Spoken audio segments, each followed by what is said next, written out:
Nós vamos ver na aula de hoje o conteúdo de agregação, né? Ou aggregation. Ele é muito conhecido pelo aggregation pipeline. Vocês já pagaram arquitetura e organização de computadores, né? Já sim. Aí alguém consegue me falar o que é um pipeline? Digamos que... Como é que eu vou explicar aqui sim, em palavras mais simples? Você vai meio que separar, né, as etapas de execução do código, do processo, com o processador em si. Ele executa mais de uma instrução ao mesmo tempo, partes delas. Isso, muito bem. Esse conceito de pipeline, ele existe na computação. Dependendo do tema, ele é aplicado com algumas nuances, né, umas diferenças. Na organização dos processadores, está relacionado à execução dos processos em paralelo, né, ou em sequência, e daí vai depender da forma. Aqui é semelhante a isso, tá? A ideia aqui é mais de sequência, né? Se você digitar assim, pipeline no Google direto, assim, ele mostra uns canos aqui, né? Uns dutos, né? O pipeline mesmo é conhecido por um gas pipeline, alguma coisa assim, são esses dutos em sequência, os pedaços aqui que você vai montando. E também, tanto tem no skate, né? O skate aqui. Eu nem escrever skate. Eu vou botar SK8. Dentro de um cano, a galera fica fazendo as manobras, né? Um cano grande, assim, os pipes, né? Ok. E aqui no aggregation, né?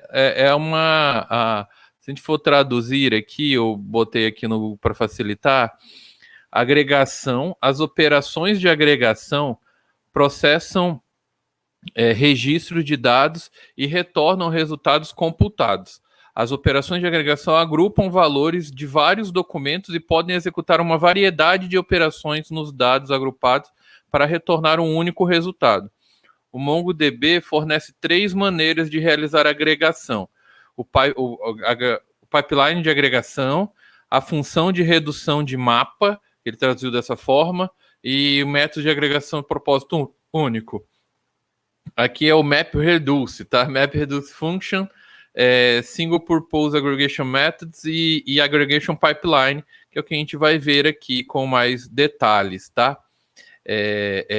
Você junta os dados para obter alguma informação. Tá compartilhando a tela? Oi? Tá compartilhando sua tela?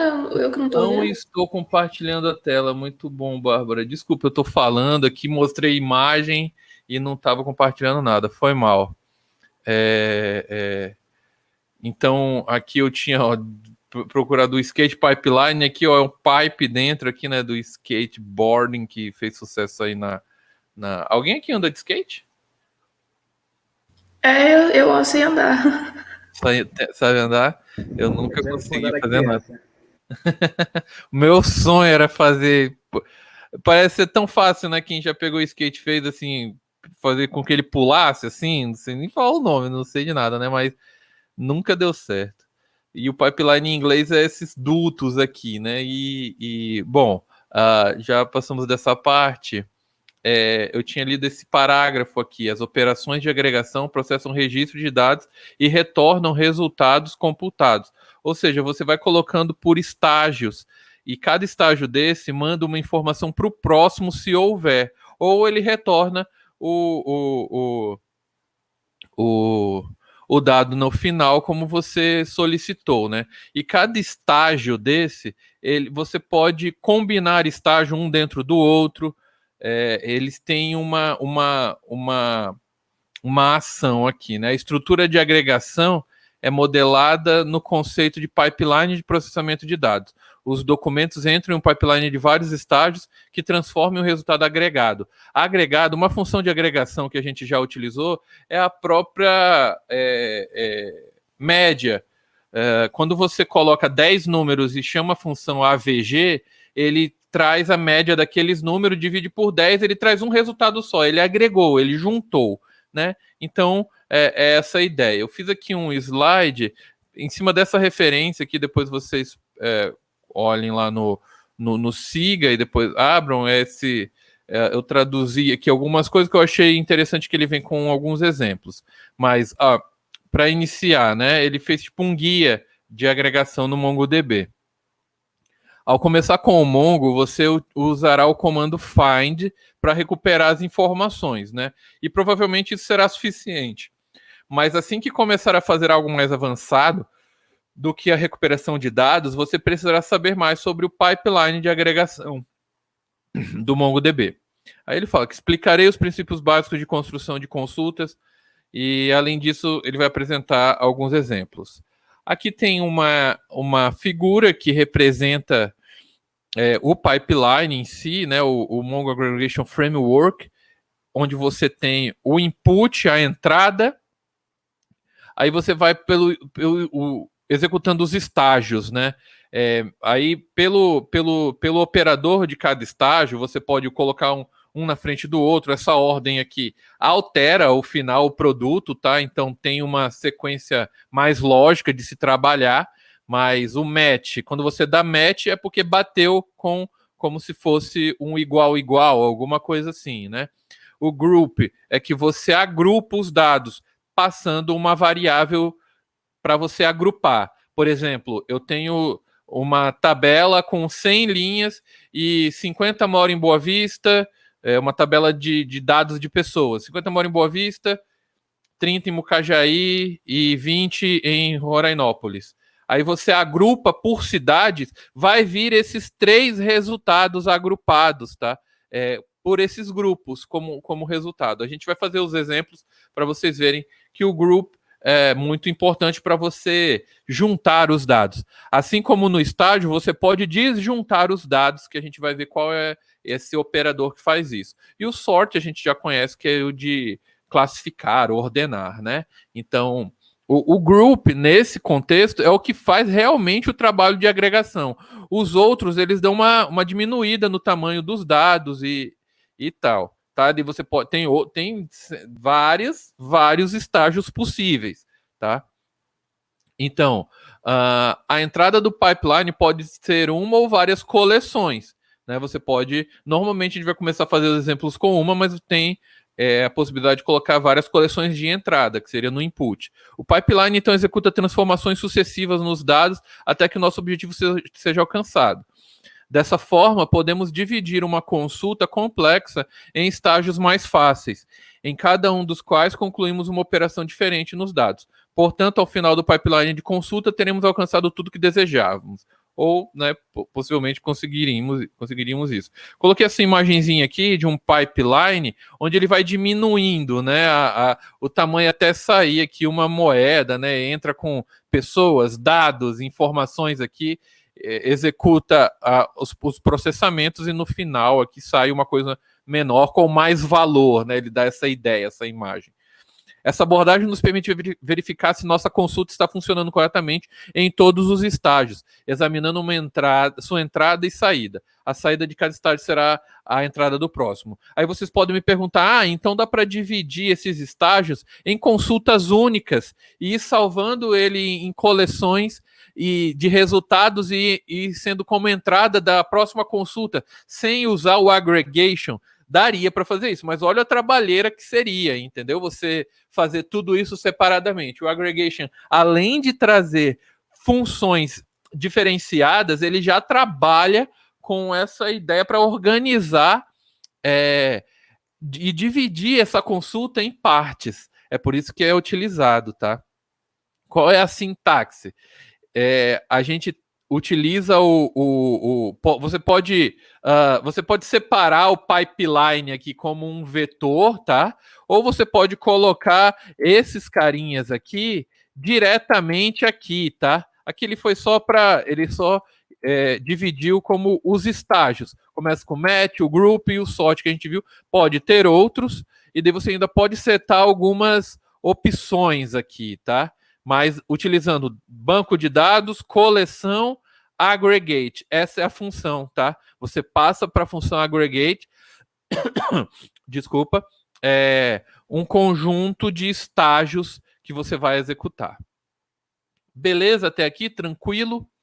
Então, aqui tem um limite de tamanho, que a gente vai ver num exemplo aqui mais para o final da aula, que a gente tem que tratar isso aqui. Não exatamente 100 mega de informação no MongoDB é bastante mega, né? A gente fez lá um exemplo ali executando, sei lá, com vários documentos. Para você pegar 100 mega tem que ter bastante coisa. Mas esse é um limite. Daí você tem que trabalhar, né? Se você se tornar possível um problema inevitável, você pode optar por paginar o disco, com a única desvantagem que você vai esperar um pouco mais. E o próprio Mongo faz isso, essa parte de distribuir o trabalho para poder trabalhar com um grande volume de dados, tá?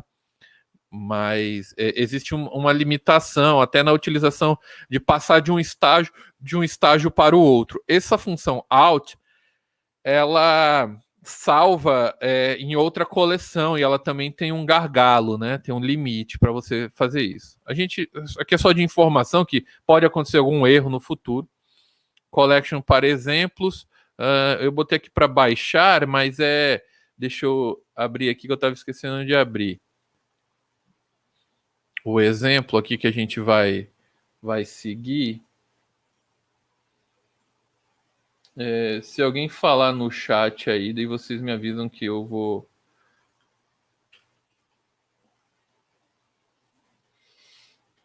deixa eu ver aqui qual é a coleção que eu coloquei. Esse exemplo, como eu falei, eu peguei desse site aqui, né, de exemplo, tudo isso que a gente está falando, a gente está lendo daqui. Ele coloca essa ideia aqui desses dados, tá? Então eu vou colocar aqui para vocês, aqui no chat, para vocês baixarem aí também. A gente iniciar o nosso aí no chat da aula, o link para a gente baixar aqui os dados para executar as consultas, tá? Vou aqui abrir o meu... Iniciem aí o Mongo de vocês. Oxe, onde é que tá o meu Mongo aqui que eu perdi aqui a referência? O banco de dados está aqui.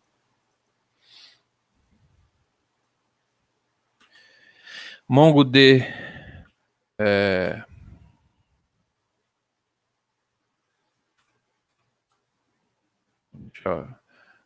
dbpf, database, né? A gente starta o nosso servidor. Deixa eu apagar aqui o meu com Compass. Apagar o exemplo que estava antes, que eu acho que eu não apaguei. Eu estava fazendo os testes e não apaguei.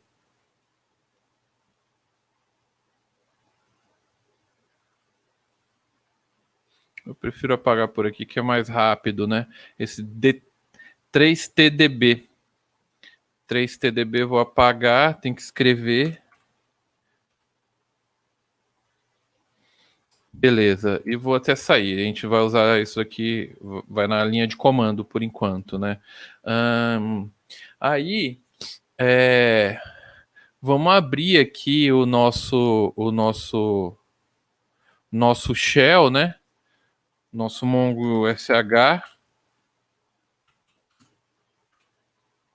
Ele já vai conectar ao meu servidor que está rodando, né? Conectando ao meu servidor local. E beleza. Show DBS. Vamos criar aqui. Daí quando você inserir no banco, executando, ó, vamos então executar aqui, ó, lá no link, bem aqui no meio, na parte de Our Collections, tá? Ele já coloca aqui a inserção. Então, use D3DB, vamos seguir bem direitinho do jeito que tá para ficar igual ao nosso. E vocês estão fazendo aí, vão ser duas coleções, universidades e cursos, tá? Duas coleções. São os documentos pequenininhos, né? Ele utiliza o insert. A gente viu que o Mongo agora, ele prefere utilizar o insert many, né? A gente pode até alterar isso, então. Dá para alterar aqui, assim, antes de executar. Ixi, não deu, não. Bom, ele aceita esse comando aqui. Na verdade, não. Faltou alguma coisa aqui. Deixa eu ver. Vamos botar o insert many, então. Então, vamos copiar aqui. Vou abrir aqui uma nova pasta aqui para organizar o código.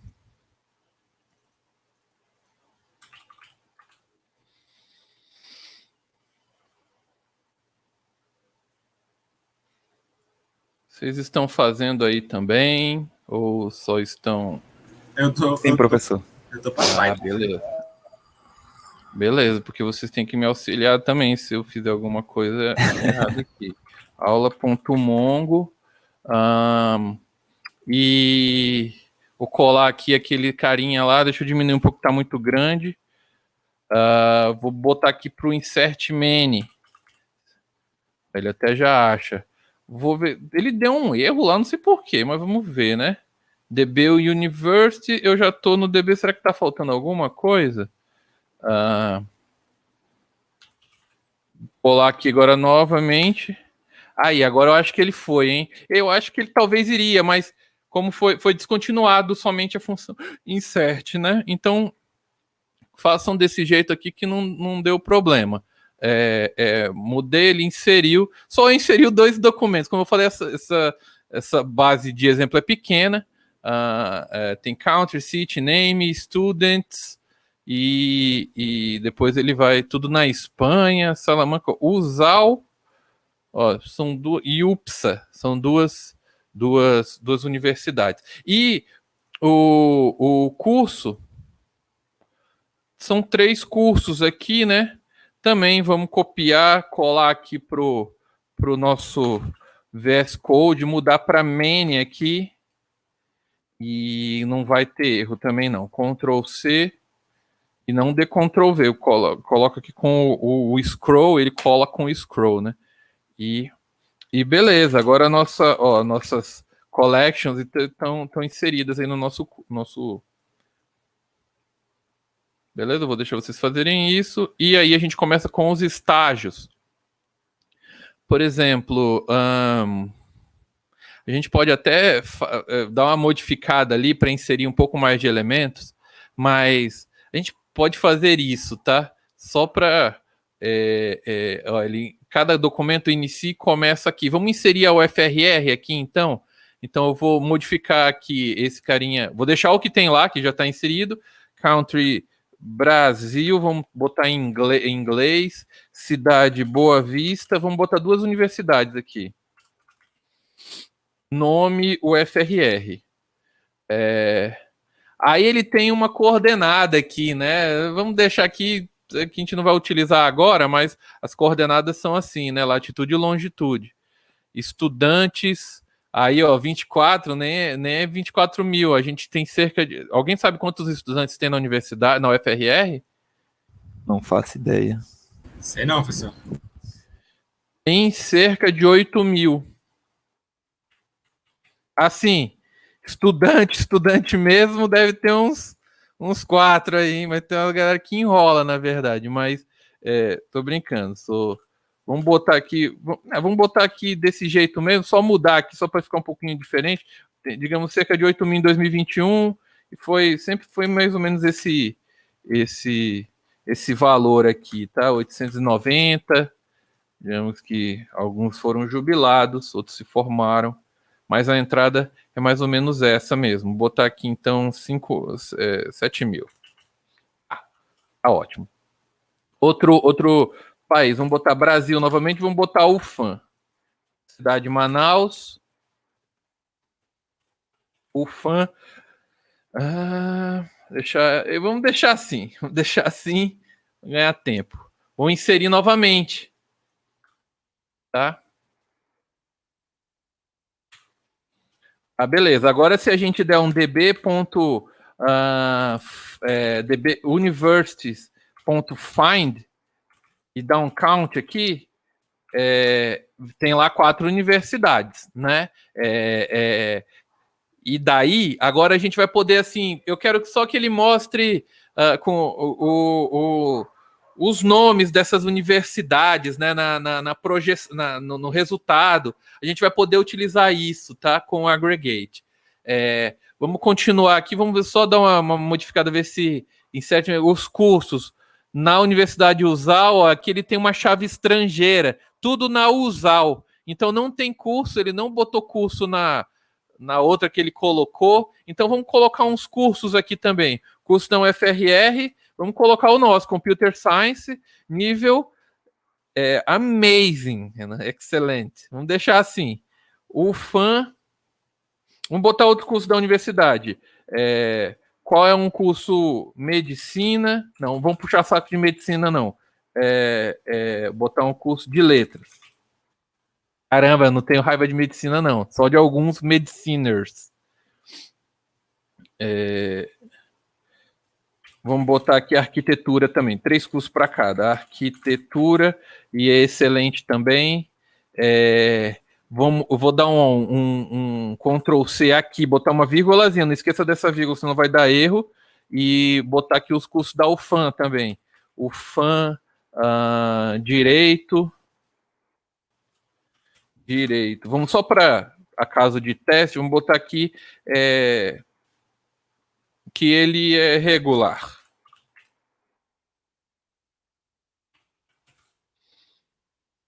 E ciência da computação, vamos botar aqui Computer Science da UFAM também, para bater aqui 3 cursos aqui, para a gente poder intermediário, né?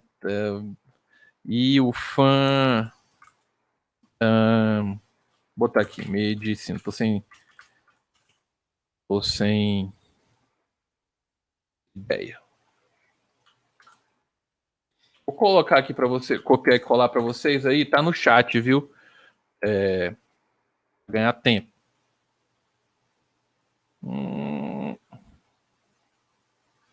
Beleza, temos a nossa base agora um pouquinho mais legal para fazer as consultas. E qual é a primeira consulta que a gente vai fazer com o aggregate? O match. Então, o estágio do match nos permite escolher apenas os documentos de uma coleção com o qual queremos trabalhar. Ele faz isso filtrando aqueles que não atendem aos nossos requisitos.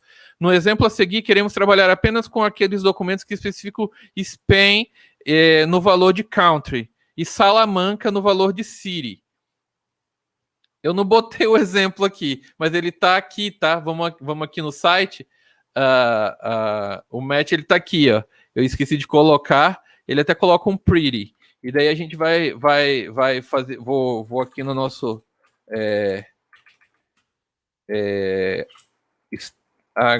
aggregation pipeline, de fato, pipeline. Percebam que essa é a sintaxe, DB University Aggregate, abre um colchete e aqui você coloca os estágios, tá? E eles ficam até separados por vírgula, essa é a sintaxe. Não precisa do pretty no Mongo SH.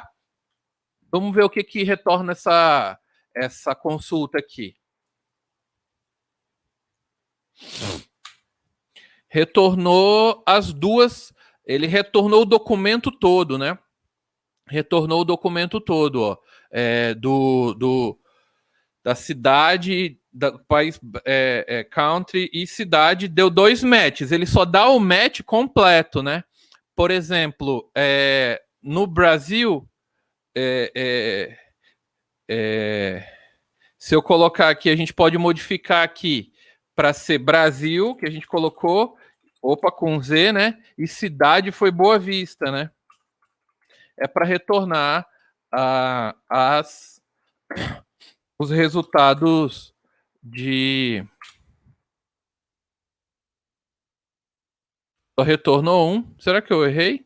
Não, tá certo, né? Eu só cadastrei uma universidade de Boa Vista. Se eu modificar aqui tirar o CIT e trazer somente o Brasil, é para vir a UFAM também, né? A da UFAM também.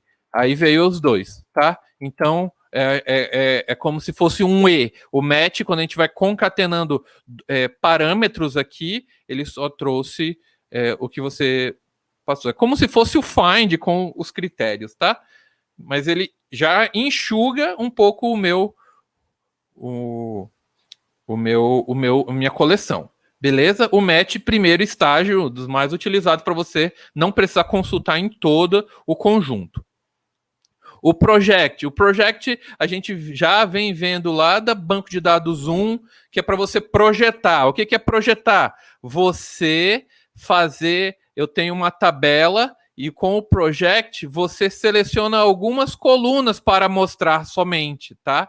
Então, é raro você precisar recuperar todos os campos de seus documentos. É uma boa prática retornar apenas os campos necessários, uma questão de eficiência, para evitar o processamento de mais dados do que o necessário. O project, né? Eu falando tudo errado, né? Mas, project é usado para fazer isso e adicionar quaisquer campos calculados de que você precisa. Nesse exemplo, precisamos apenas de country, city e name. Então, no código a seguir, observe que devemos escrever explicitamente ID0 quando este campo não é obrigatório. Então, vamos fazer aqui o outro. A gente vai fazer primeiro estágio por estágio separado e depois a gente junta eles, tá? Para fazer o pipeline de fato. Então, a gente está aqui no project aqui. Project, ó. Na verdade, já está bem aqui assim, ó, né? Já está aqui, a gente pode copiar a partir daqui, ó, para ganhar novamente tempo. Espero que vocês estejam conseguindo me acompanhar aí. Aí, ó, deixa eu tirar o ID aqui para vocês verem o que acontece. Então, o 1 e o 0 é para como fosse true e false, tá? Para você ligar ou desligar. Se você ligando, aquela coluna vai aparecer. Aquela coluna, no caso, é a chave, né? Aquela chave vai vir no resultado. Se você desligar, aquela chave não vem.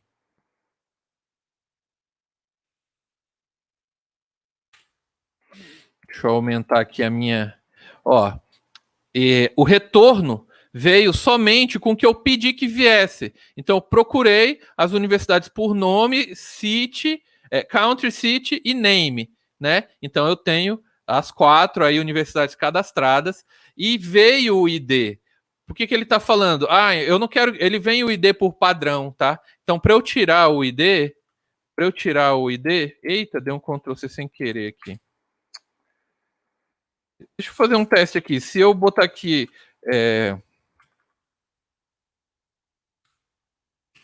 Mongo, e eu posso já escolher o banco direto, D3DB. Na hora de conectar, ele já conecta direto para ele, tá? Só para você ganhar tempo no use aí. Não sei se vocês entenderam o que eu quis fazer.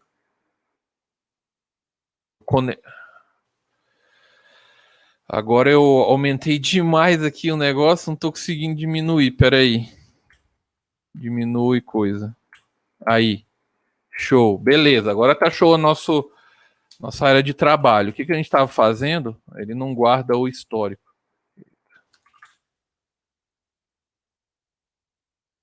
Tá. Então, aqui vem com o retorno do ID. Para eu tirar o retorno do ID, a gente coloca aqui no começo o underline ID e bota um 0 nele e separa por vírgula, né? 2.0. Daí eu tô falando para ele, cara... Ai, caramba. Opa, gente. Aí. Aqui, para trabalhar aqui direto, você não pode ficar... Aí ele não vem. Beleza? Show de bola. Continuando, tá muito rápido. Se tiver, vocês falam para dar uma segurada, tá? E o group? O grupo é um dos principais, né? É um dos estágios principais. Não que aqueles outros não fossem importantes, mas esse é um dos talvez mais. Com o estágio group, podemos realizar todas as consultas de agregação ou resumo que precisamos. Como encontrar contagens totais, médias ou máximos, né? Aqui foi traduzido, né? Contagens. neste exemplo, queremos saber o número de documentos por universidade. Então, eu chamo o aggregate, chamo o grupo ele recebe ele precisa, que é importante, a gente vai até entrar na documentação original dele, de um parâmetro de agrupamento, tá? Você indicar para ele por qual chave, né, você vai agrupar. Então, eu vou aqui no pipeline, pipeline optimization limits, deixa eu ver onde é que está o grupo aqui. Será que é limits? Não entrei anteriormente. Pipeline Sequence Optimization. Aqui é para você ganhar tempo onde você usar o project, você diminuir. Deixa eu ver o limits. Acho que é melhor eu procurar. Tá aqui, o grupo tá no limits. Eu vou aqui no group. Aqui, tá na documentação. Vou colocar aí no chat.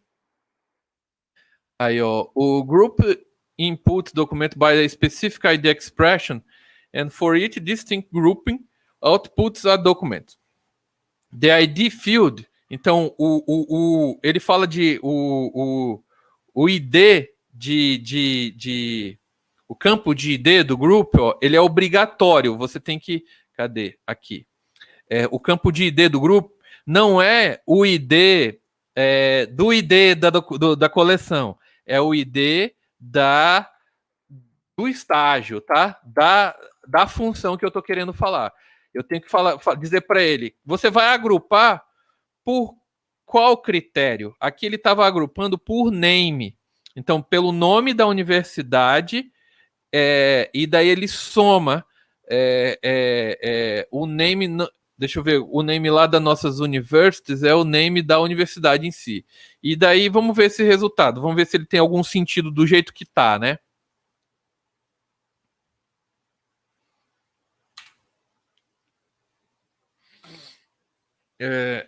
Não tem nenhuma repetida, então não faz muito sentido. O que ele poderia agrupar, que seria melhor para a gente, não seria por name, mas por país. Então, em vez de name aqui, a gente colocar country. Quantas universidades tem por país no nosso banco de dados?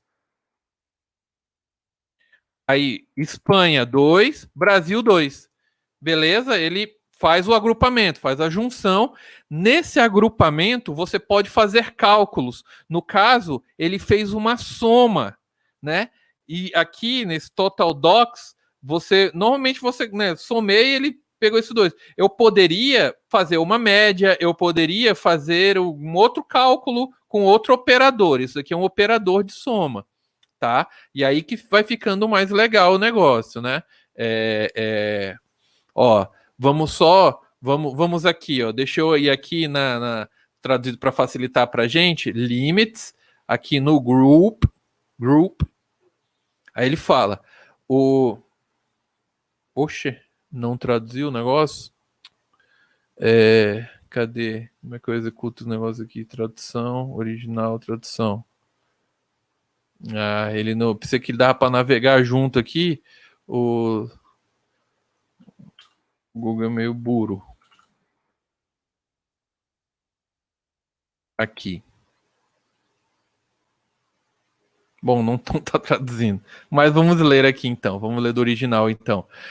Como eu falei, ele precisa de um campo ID para cada campo igual nos documentos, ele faz uma saída agrupando. Aí você pode fazer o uso dos campos de acumuladores em si, né? E daí esse field é opcional, né? Você pode querer somente agrupar e ele é obrigatório, required, if you specify an ID value of null or any other constant value, the group stage calculates accumulated values for all the input documents as whole. Então, se você deixar sem especificar ou botar como nulo, ele vai agrupar todos os documentos juntos. Aí os acumuladores, o operador de acumulador must be one of the following accumulator operator. Mudou na versão 5.0. Você pode acumular por AVG, por count, pelo primeiro, pelo último, o máximo. Ou seja, você combina, ou você pode botar push, o push retorna a expressão for documents in each group. Ele faz uma adição em outro documento, tá? A gente vai utilizar isso. E o sum que a gente utilizou aqui no exemplo, tá? Somou os agrupadores. Tá dando para entender? Professor. Ali, total docs que tem lá, é padrão essa palavra? Tipo ali, total docs, aí coloca a expressão dentro das chaves. Não, isso aqui você pode colocar o que você quiser. Você pode colocar aqui só total.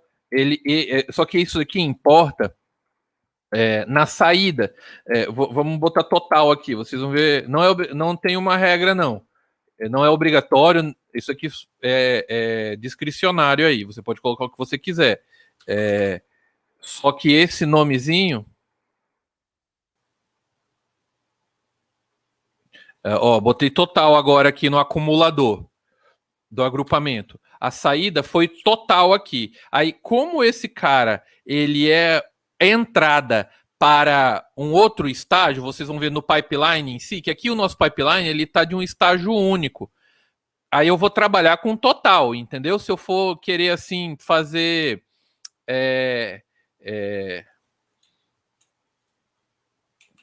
Eu tinha mudado para country, né? Tá, name, eu vou botar para country. O que eu poderia querer fazer? A gente vai ver o exemplo, mas se eu quiser consultar no estágio, dar um match... vamos fazer um group aqui, assim, para você entender. Vamos agrupar por country e eu quero que ele faça mas daí o total eu não vou utilizar. Eu vou utilizar o próprio ID aqui. A saída está sendo ID Brasil. Vamos ver um exemplo aqui. Vamos tentar fazer assim. Então, esse carinha, ele é aqui. Beleza, esse aqui é aqui. Separado por vírgula. Eu vou dar um match. A gente já fez anteriormente, né? E no country...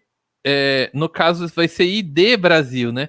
Por exemplo, se eu fizer isso daqui, será que ele daria certo? Deixa eu ver onde é que ele está terminando. Qual é esse cara aqui?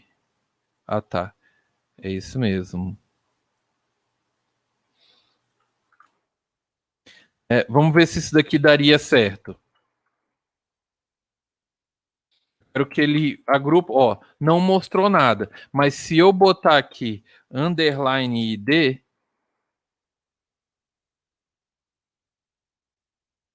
Aí ele mostra o Brasil, ou seja, o primeiro estágio define a busca que eu vou fazer nos estágios consequentes, posteriores. Então, se eu botei total e eu quero fazer alguma coisa com esse total, por exemplo, total, quero que mostre, demete num total, aqui é que o total foi igual, não dá para fazer muita coisa, né? Mas eu botar assim, total...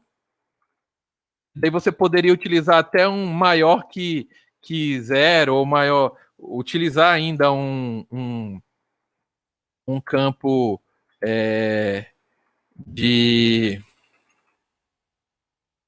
less than, né? Um operador, né? Less LT, aí você coloca less than one. Aí ele vai mostrar todos, né? Porque todos que tá vindo tem 2 como resultado no total. Opa, não foi não. Escrevi alguma coisa errada? Deixa eu ver. Como que ele ficou? Total 1. Total, será que eu... o match...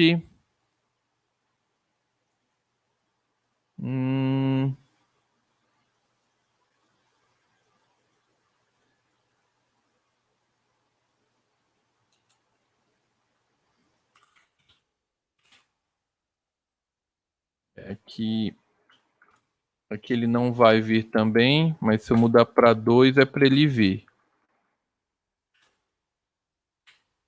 Beleza, veio 2. Eu quero usar o operador, eu estou usando errado ali o operador do maior.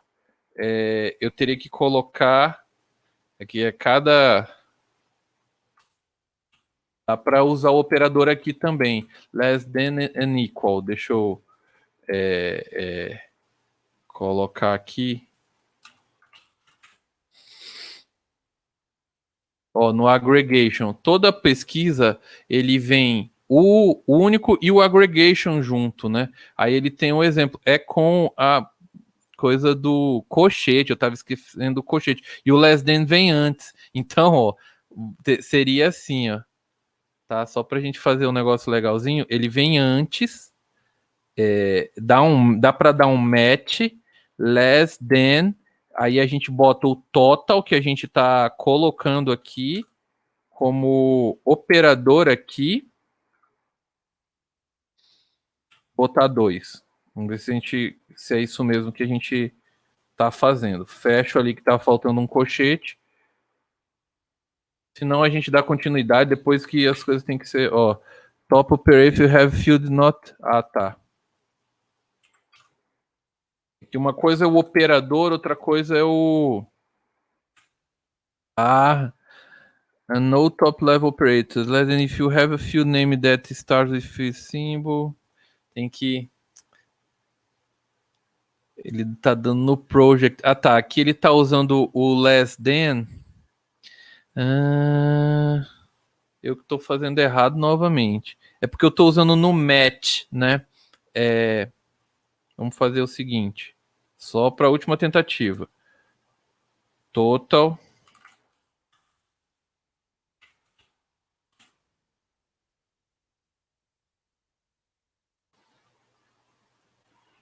Field era para ele ir de boa aqui.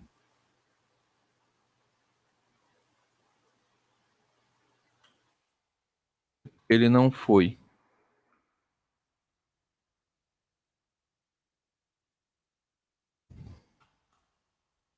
Acho que eu já tinha feito isso anteriormente. Less than equal 2.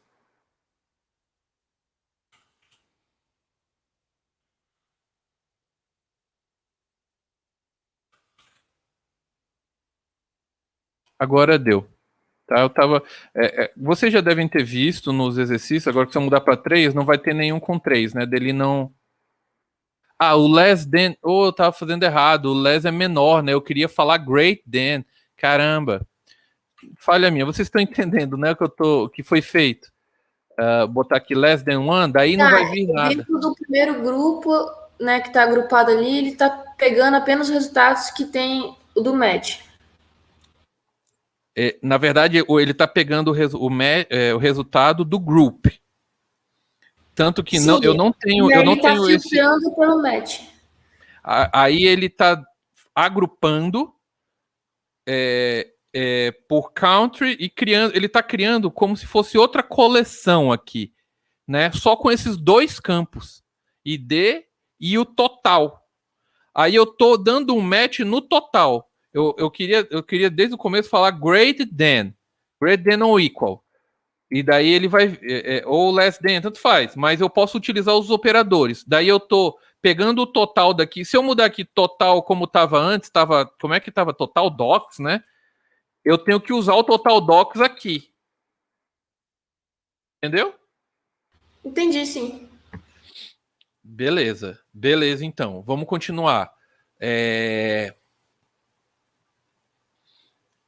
Aí o out é um tipo incomum de estágio porque permite que você carregue os resultados de sua agregação para uma nova coleção ou para uma existente após eliminá-la, ou mesmo adicioná-los aos documentos existentes, que tem na versão 4.1.2 ou superior, né? O operador out deve ser o último estágio do pipeline. Pela primeira vez estamos usando uma agregação com mais de um estágio. Aqui nesse exemplo aqui, né, ele tá colocando, ó, a GG Results criando uma nova coleção. Vamos fazer esse exemplo que é um exemplo interessante. Bem aqui assim, vamos usar o aggregate. A gente vai modificar ele aqui, né?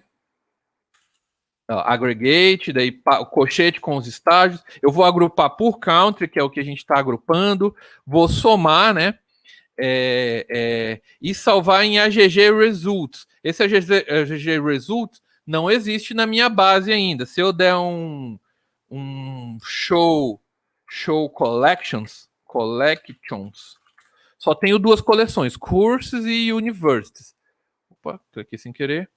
E agora eu vou fazer o agrupamento e vou falar para ele, cria uma nova coleção com o resultado desse agrupamento, tá? É interessante para isso. Aí agora a gente dá um show collections, tá lá, AGG results, e daí db.agg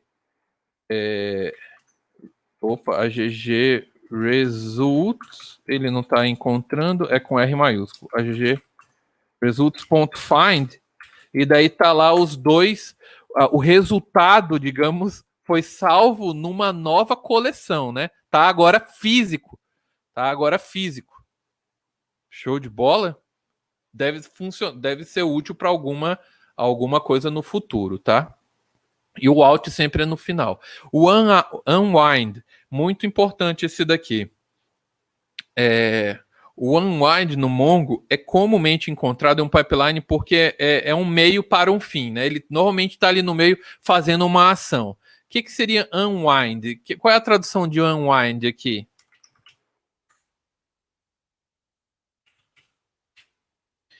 Desanuviar, desenrolar, desbobinar, desenredar, abrir. É como assim você tivesse um conjunto de cartas na tua mão e você vai abrindo todas elas em cima da mesa. Quando você tem um vetor, você vai abrindo esse vetor em cada um dos elementos que contém esse vetor, tá? Vamos entender aqui. Você pode trabalhar diretamente nos elementos de uma matriz em um documento com estágios como group, né? O group ele juntou, né? Ele agrupou aqui o group em countries, e eu posso dar um unwind para desagrupar ele e trabalhar especificamente, entendeu? Vai fazer um exemplo para ficar mais claro. Mas o unwind nos permite trabalhar nos campos de um array. Onde houver um campo de array nos documentos de entrada, você, às vezes, precisará gerar um documento várias vezes. É como se fosse quase um for each. Para cada documento, você faz alguma coisa. Um para cada elemento. Cada cópia do documento tem no campo array substituído pelo elemento sucessivo. Então, naquele momento que você abre, o documento ele se transforma no valor daquela chave naquele momento, tá? Aqui ele dá um exemplo que ele tem no country os números de estudantes por ano aqui. Agora aplicamos o unwind sobre um array de aluno, students, e verificamos se obtemos um documento para cada elemento do array. Vamos ver isso daqui. Vamos aqui no exemplo dele, ó. Unwind. Aí ele fala para aplicar o aggregate, dar um match só no usal. A gente pode fazer isso no nosso curso, né? E pegar daqui, ó. Tá? Vou levar para cá, né? Para a gente trabalhar aqui. O FRR, eu quero só no dar o FRR. Eu dou um match somente no UFR, vírgula, e dou um unwind em students. Vou colar lá. Ver como é que fica o resultado. Aí, ele meio que replicou o documento. Não tem tudo isso de UFRR em qual? Nas universities. Mas ele pegou o estudante de cada ano, o unwind, ele abriu, digamos, aqui, o vetor, entendeu? Ó, vamos fazer o seguinte. Eu vou tirar o unwind e dar um enter. Ele retornou um documento com os students desse jeito, junto aqui. Agora, com o unwind nos students, ele retornou vários documentos para cada ano e o valor dos estudantes, tá? Isso daqui é importante quando você quer fazer o cálculo específico para aquele momento, assim, entendeu? Vocês vão ver mais para frente os exemplos e aqui é praticando para ter a real noção de onde usar, tá? Mas é importante entender o que o unwind ele é aplicado a vetores dentro dos campos, né? Campos que são vetores. O sort não precisa perder muito tempo, digamos, com isso, mas basicamente você passa um critério para ordenar, tá? Aqui ele está ordenando, ó, pelo number de maneira decrescente. Então, o resultado, ó, esse aqui é maior, esse aqui é segundo maior, terceiro maior, quarto maior e assim por diante.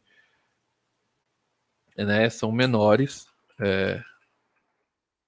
Ordenando a saída, né? Ele deu um match no usual, abriu os estudantes. Será que se não abrisse os estudantes, daria certo?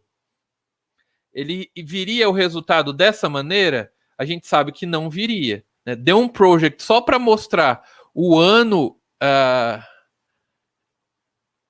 students year e students number, e deu um sorte. Aqui já tem um pipeline um pouquinho mais elaborado e que cabe a gente dar uma olhada nele. Então, vamos aqui, ó, no sort, que eu falei que não ia ser importante, mas acabou sendo, porque tem um conjunto de... E eu quero, de novo, mudar aqui para o UFRR, né, para trazer para a gente. Aí a gente pode fazer o teste. Eu vou botar desse jeito que está aqui.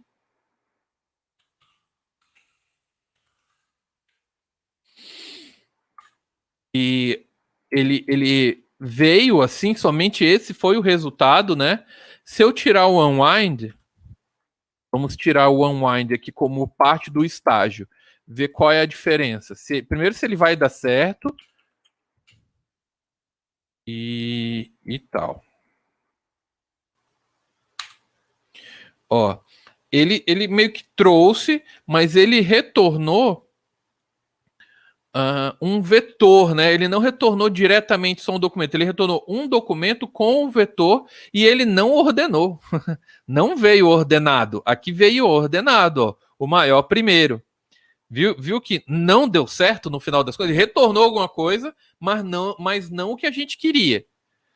Para eu conseguir ordenar, no caso é porque a gente estava querendo ordenar um elemento de um vetor dentro do documento. Então, eu separei ele em documentos para poder ter acesso a isso aqui no Students Number, tá? Ok? Muito importante aqui. O unwind fez a diferença aqui porque a gente abriu e pôde unificar, identificar cada documento como único por ano. E daí sim, aí como eu não quero trazer os elementos repetidos, que vários outros elementos aqui vieram repetidos das universidades. Na verdade, todos os outros dados são repetidos, só esses que são diferentes, né? Beleza? Então, um outro exemplo, depois nos exercícios vocês veem como fazer. Aí o limit, você dá um limite, tá? Que foi traduzido, né? Esqueci de pegar do original, mas você limita a saída como um outro estágio, tá? Limita a saída.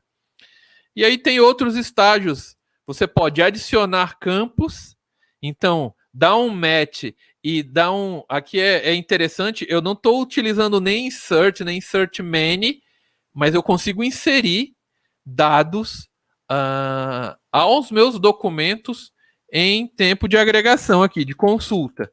Vamos inserir na UFRR. Então, a gente vem aqui, copia, mudo para o UFRR aqui. Qual foi o ano de fundação da universidade? Quando que a UFRR foi criada? Vocês deveriam saber, hein? Não? Segundo o Google, 89. Muito bem, aí pelo menos foi rápido, 1989. Tanto que a universidade não fez 30 anos ano passado. Ano passado não, ano passado ela fez 31, 32, 31, já estou fazendo o cálculo errado aqui. Mas é isso mesmo. Ela teve o decreto em 88 de criação da universidade, mas o primeiro curso mesmo foi em 90. Tá? Ela foi criada em 89, se organizou e o primeiro curso começou em 90. E o curso de computação começou em que ano? 2000 e alguma coisa. 2006. 2006. Vamos ver se isso daqui vai funcionar.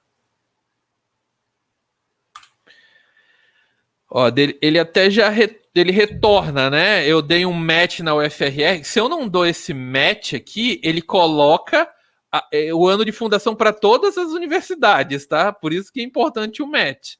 Só na UFRR. É como se fosse um update que a gente deu aqui, né? Adicionando um novo campo. Os outros, por exemplo, eu posso dar um project, procurar aqui na universidade. E o campo, ele não vai ter esse campo, né? Se eu pedir para ele mostrar, por exemplo, onde é que está o project aqui que a gente estava fazendo, eu quero que ele projete aqui para mim, só para ver como é que tá as outras universidades, se ele... eu não consigo quando é assim. Deixa eu dar um Ctrl C. Tá, beleza, ele cancelou. Deixa eu modificar esse project aqui. Eu quero mostrar por país, cidade, nome e ano de fundação.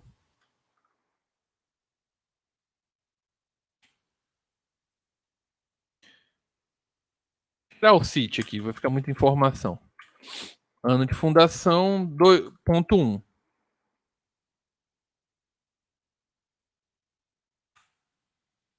Ele simplesmente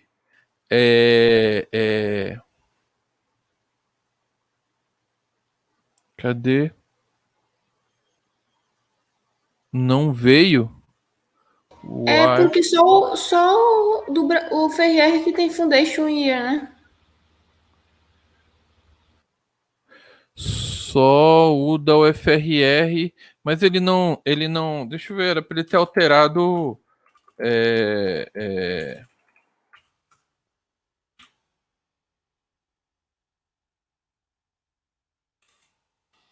Será que ele não alterou lá no documento? Cadê o FRR? Ele não alterou no documento. Pensei que ele tivesse alterado. Será que foi só em tempo de execução? Boa dúvida, né? Eu pensei que ele tivesse alterado. Tem um parâmetro que ele altera no documento. E aqui ele não alterou, então. Add fields to documents or to put documents that contain all existing fields, input documents and newly add fields. Stage is equivalent to project.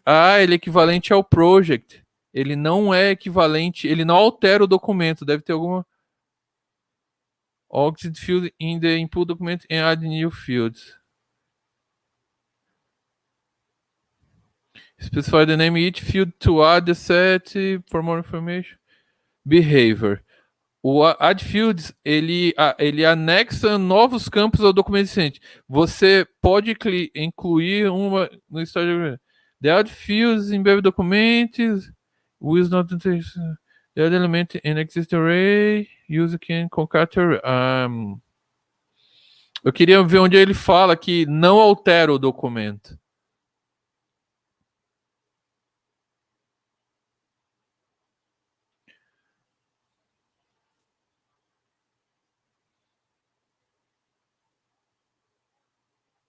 Caramba, é muita coisa, né? Mas tem esse negócio do concat array, do concat também, mas o comportamento, eu pensei que ele ia falar aqui no behavior,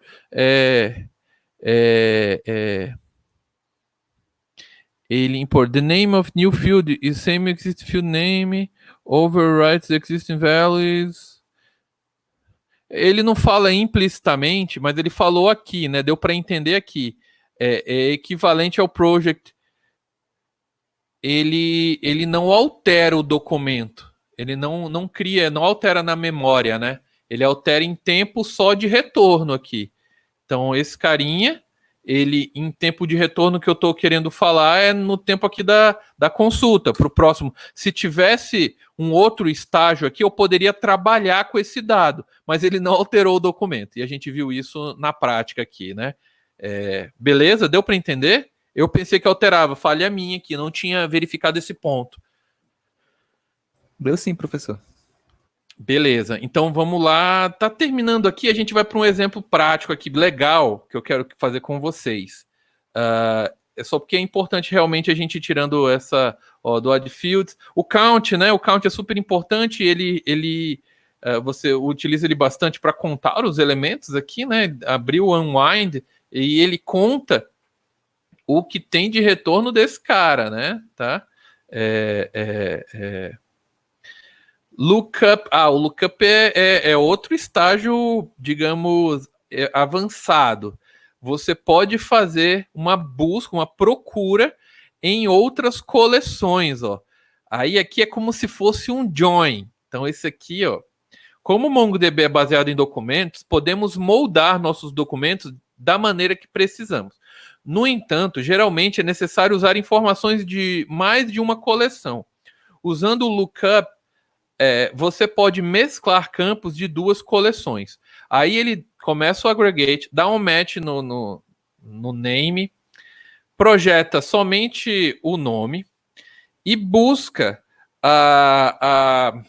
nos cursos local field name.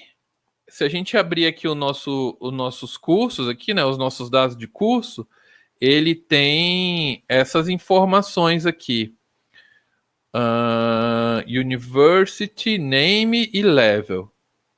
Ele procura aqui esse local field, tem que verificar o campo no local que eu estou procurando o name, né? Que a gente viu aqui que ele tem o name, e daí ele verifica passando uma chave estrangeira, né? Um campo estrangeiro, o university.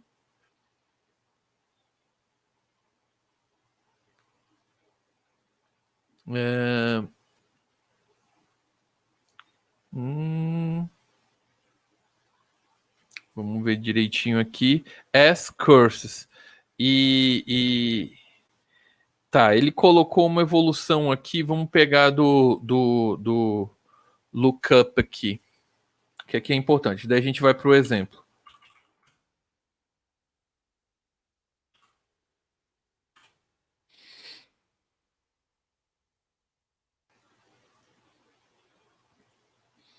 Ó, ele performa, né? Ele é executado como um left outer join, que é o join padrão, né? A gente tem, na verdade, o join padrão seria o inner join, né? Vocês se lembram lá de banco de dados 1? O join, vou juntar duas tabelas, passando como parâmetro uma chave estrangeira que tem que ter em uma, né? Daí ele faz lá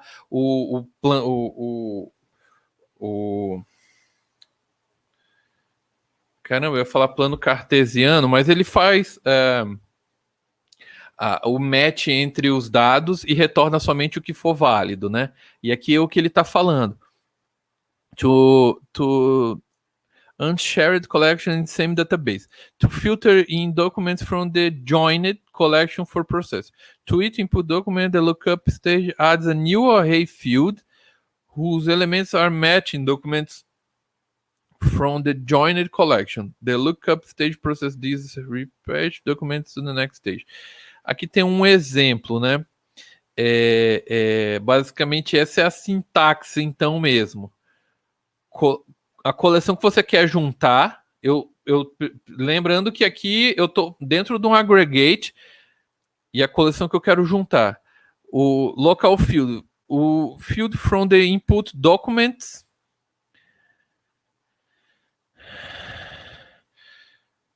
foreign field from the documents from of the front collection.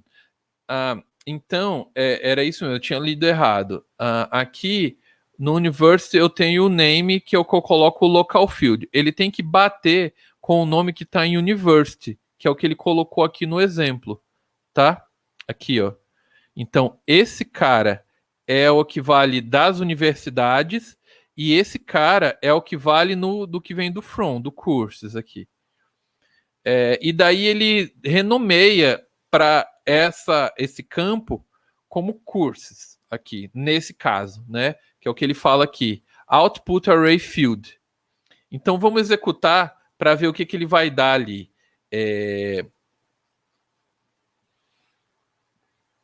O lookup aqui, University, eu vou até aqui. E a gente pode executar esse do ZAL, ou botar o FRR aqui e ver os cursos que tem, né? Então ele vai trazer para mim, eu vou botar o FRR mesmo. Vai trazer para mim somente os cursos da UFRR.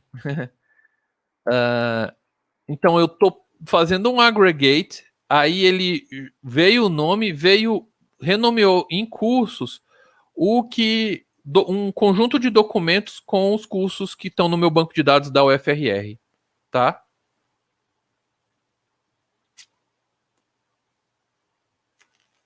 Dava para procurar isso direto no cursos, né? Já que já está e essa realmente é a chave estrangeira, até que daria, né? Como é que a gente procurava na verdade era só dar um find, esse resultado não ia vir desse jeito, né? Iria vir isso daqui. Daria para dar um db courses.find e eu quero que ele venha somente o que tem a universidade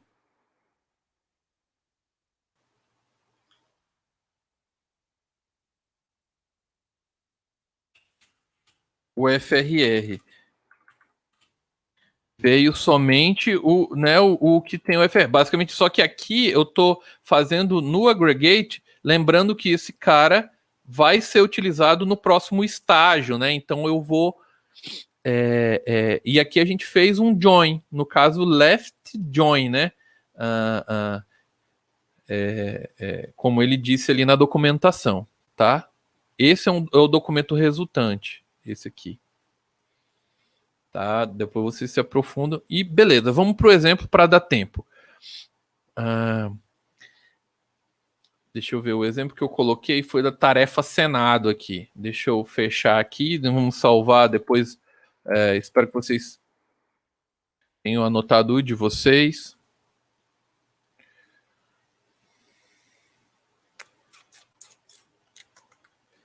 Isso aqui é doideira. Deixa eu fechar aqui para não me confundir. Esse exemplo, ele vem... É o seguinte, deixa eu... Como é que eu vou passar esse dado aqui para vocês? Eu vou botar lá no meu... Vocês precisam ter acesso a esse banco aqui. Vou botar no meu Drive rapidinho para vocês baixarem. Meu temp aqui. Eu vou colocar aqui.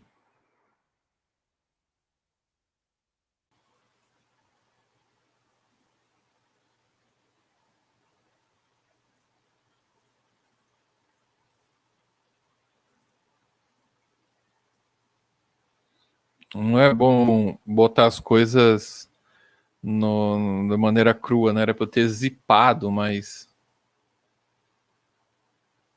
deve dar certo para vocês. Compartilhar.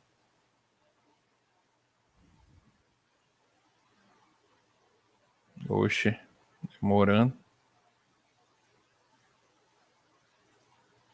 Deu um pau aqui.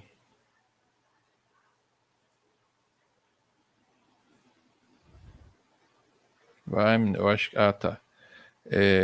Mudar para todo mundo que tem um link, copiar link. Baixem aí, tá lá no chat.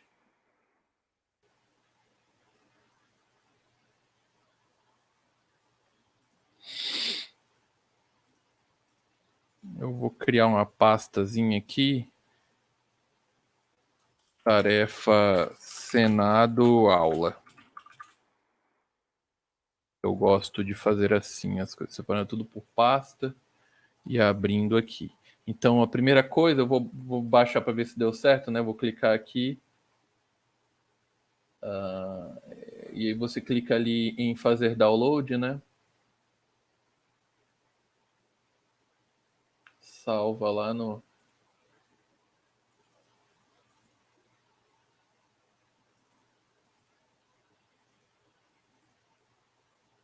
Beleza, salvei aqui, ó.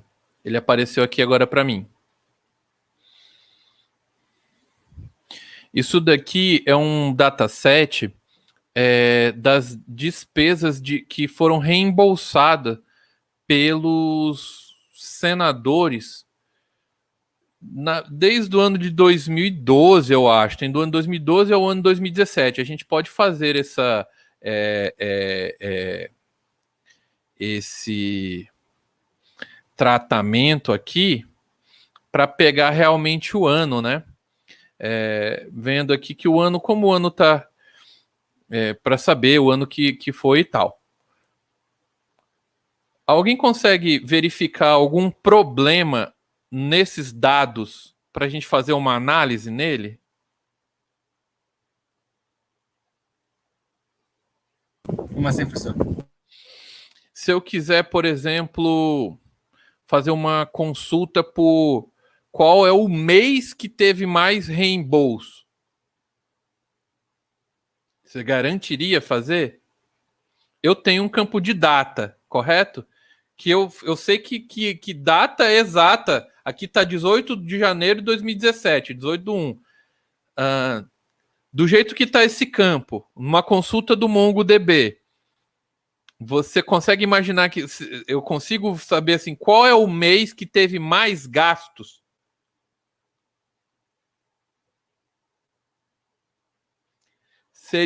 Dá para fazer, mas do jeito que está aqui seria bem complicado. Porque como que tem que estar o campo de data no banco de dados? O ideal é que ele esteja no formato de data, tá? De isodata, ou do dado como um isodate MongoDB.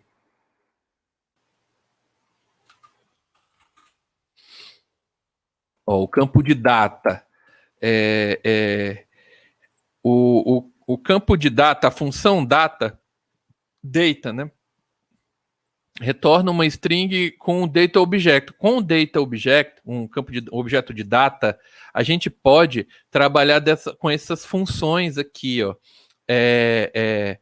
Como ele organiza melhor o dado aqui, ó, a gente já falou um pouco sobre isso. A gente pode consultar o mês específico, entendeu? O ano específico, o dia, e assim por diante, fazer um cálculo em cima, entendeu? Do jeito que está aqui, esse campo está como string.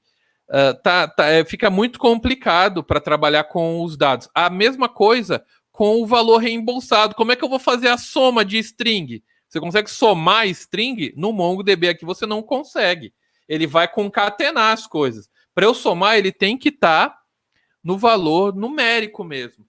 Até o próprio ano aqui seria bom trabalhar, mas como ele só é um campo único, não vai ter muita importância aqui para a gente. Vamos tentar modificar esses dois campos.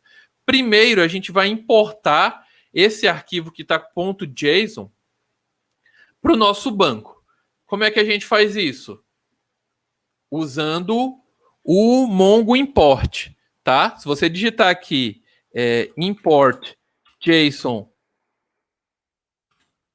to MongoDB, ó, ele até tem o mesmo exemplo que a gente está partindo daqui. Ele, em algum momento, ele dá um exemplo aqui do Mongo import SQL, não, eu quero com o shell.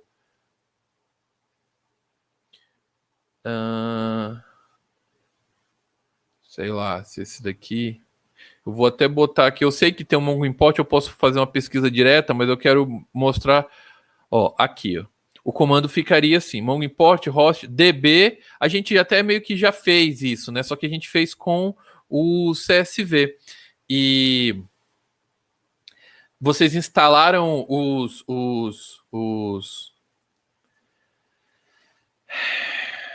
vocês instalaram os aplicativos novos lá, né? Então a gente vai utilizar o próprio CMD aqui para importar, tá? Eu vou abrir aqui um terminal, ó, lembrando que aqui eu tenho aberto o meu shell. Eu não vou usar o shell, então, por enquanto, o shell é para fazer as pesquisas. Eu vou sair, deixa eu ver em que pasta que eu tô. Eu tô aqui na minha pasta fora, eu vou até dar um exit aqui e abrir aqui nesse meu contexto, só para eu ter acesso ao Senado.2017.json. Então eu chamo o Mongo Import. Opa! O Mongo Import, o meu está instalado. Era para estar instalado, a gente instalou ele na última aula, numa das últimas aulas. E beleza, dá para a gente fazer bem diretão mesmo. Eu vou importar para o servidor que está rodando no banco de dados, vou chamar de Senado Database, por isso traço D. Na collection, aí tem uma sacada. Como eu ainda não vai ser a minha coleção final, porque eu vou querer trabalhar esses dados, né? A gente identificou erros nos dados, eu quero modificar. Isso faz parte dos passos da mineração de dados, tá? Então eu vou importar para uma coleção temporária ainda, depois eu excluo essa coleção, né? Eu vou usar ela como temporária, depois eu vou ter a definitiva. Então temp, qual o arquivo, file, a gente está aqui, senado.json. Simples assim. Vamos ver se ele vai importar. Ó, tá conectando, importou 42.622 documentos.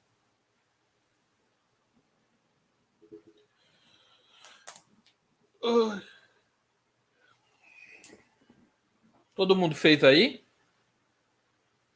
Sim. Professor, esse teu terminal está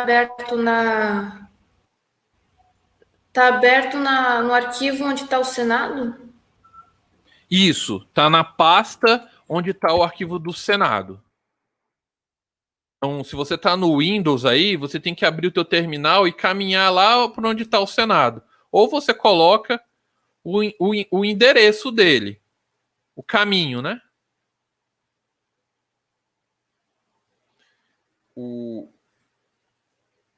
Acho que foi o Luiz que falou, sim, você está usando Windows ou Linux, Luiz? Foi o André, tô no Linux, Foi o professor. André. Tu tá no Linux, né, André? Isso. Eu falei, mudem pro Linux. Não tem, que daí a minha aula fica bem semelhantezinha de vocês. Eu também tinha essa restrição de ir pro Linux. Mas a parada é use o Windows para jogar e Mac e Linux para trabalhar. É isso que eu faço. Deixo o dual boot lá. Aqui foi também, professor. Beleza. Então nós temos Então agora a gente entra no Mongo Shell, Mongo SH, e a gente show DBS, temos ali a nossa coleção, a nossa banco de dados Senado, ó, 4 mega, né? E foi 4 megabytes. E vamos usar ela, Senado, show tables, temp. Então, db.temp.find, ali os nossos dados, né? Do jeito que estava no nosso arquivo, cada documento e tal. Ah, ele mostrou tudo? Não, ele mostra de 20 em 20, ó. Tanto que ele bota aqui o it, para você iterar. Ele vai mostrando de 20 em 20. Tem 42 mil documentos, né? Não dava para mostrar 42 mil de uma vez na tua cara. Ele iria... E para isso ele utiliza um negócio chamado cursor do MongoDB. Eu já falei sobre ele, tá? Mas a gente vai ter que entender ele nessa aula. Cursor MongoDB. Que ele tem métodos para você trabalhar com ele, ó. Você pode utilizar funções dentro desse cursor, tá? E daí o interessante é que ele traz de 20 em 20 documentos para te mostrar por enquanto, mas a gente vai já utilizar métodos para melhorar, para a gente fazer o que a gente quer aqui. Beleza, mas o que a gente quer? O que a gente quer? A gente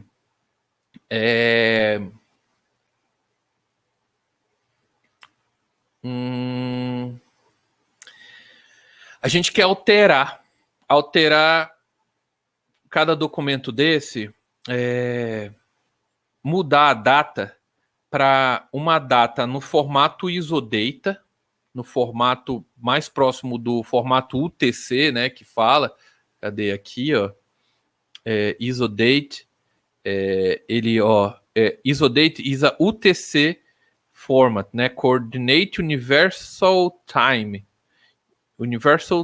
Coordination, ou algo nesse sentido, e para a gente poder trabalhar com ela, né, fazer os cálculos e tal. E o que a gente quer também caramba, cadê o negócio? Tá aqui. Só modificar. Olha aqui um outro erro. O valor reembolsado, ele está com vírgula. E a gente, o Mongo, ele trabalha no padrão de números americano. O vírgula nos Estados Unidos, ele já daria problema, porque quando eu transformar isso daqui para vírgula, ele vai quebrar, vai perder isso daqui. Tem que ser ponto, para ser tipo um ponto flutuante, tá? A vírgula aqui, ele equivale ela é um operador importante. Então, eu tenho que modificar o que é vírgula para ponto, tá? Beleza? Então, é isso que a gente vai fazer, tá? E como que a gente vai fazer? Professor, uma pequena dúvida aqui. No caso, é melhor eu tratar o banco de dados importando contemporâneo ou eu tratar o JSON antes usando JavaScript, antes de importar? A gente vai usar o JavaScript agora. Ah, tá. Mas eu poderia tratar também o JSON antes e depois já importar só os dados já tratados. Só do jeito né? padrão que você quer. Isso. O caminho que você vai tratar fica a critério. Você pode ter acesso àquele JSON, né? Importar ele. Basicamente, a gente vai fazer isso. O que eu quero fazer? Eu quero. Quando a gente faz essa consulta, ele não retorna um vetor para mim, um JSON aqui. Então, eu posso, aqui dentro, ó, dar um let e chamar, sei lá, de reembolsos. Reembolsos.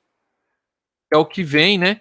E fazer um find em cima do db.temp, o find que a gente acabou de fazer. Beleza? Ó, vou dar isso daqui.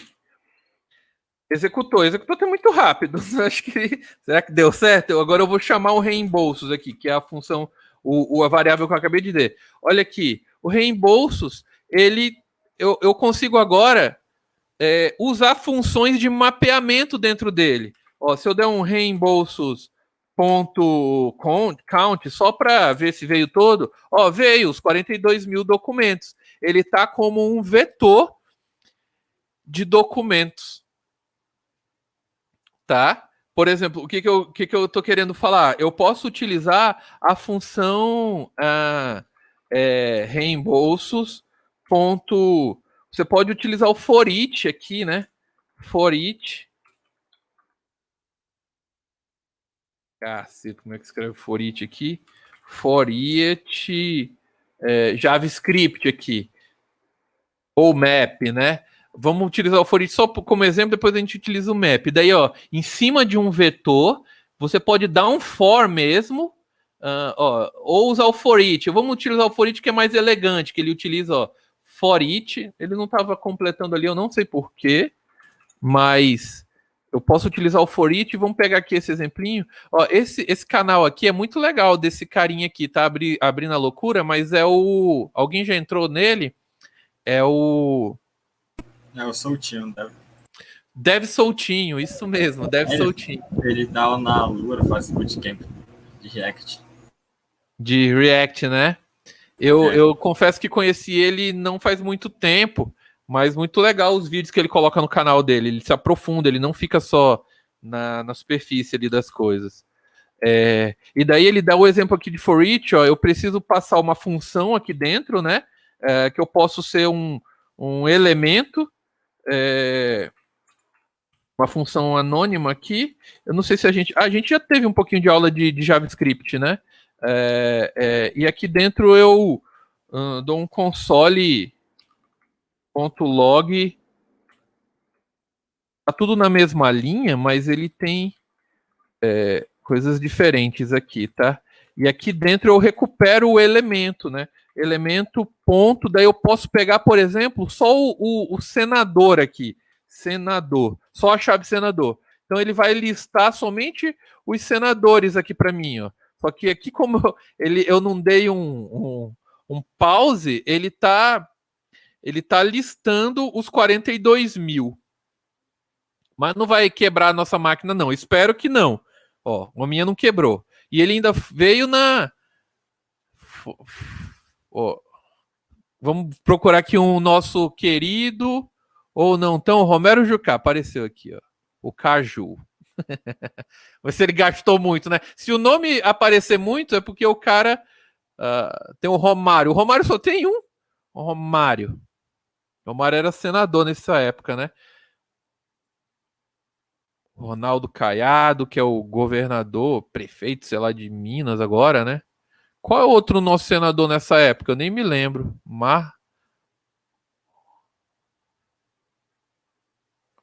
Lindbergh. Sei lá, ele não tá mostrando tudo aqui, né? Não deu para mostrar tudo. Mas beleza.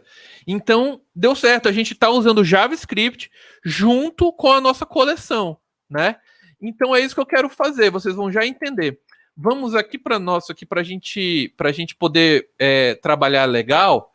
Vou criar aqui a resposta resp.mongo. E aqui a gente já fez alguns passos, né? A gente fez esse passo aqui da importação. A gente fez esse passo aqui da criação de um vetor com os dados dos temporários. Agora eu vou... O que eu quero fazer? Em vez de usar o for each, a gente pode utilizar o map. Daí aqui nesse campo que a gente viu, ele até fala qual é a diferença. Quando devo usar o for each e map? É uma dúvida comum em quem está programando em JavaScript, tá? Aí depois eu vou até colar esse carinha aqui, depois vocês dão uma lida, tá? Eu confio no conteúdo desse cara aqui.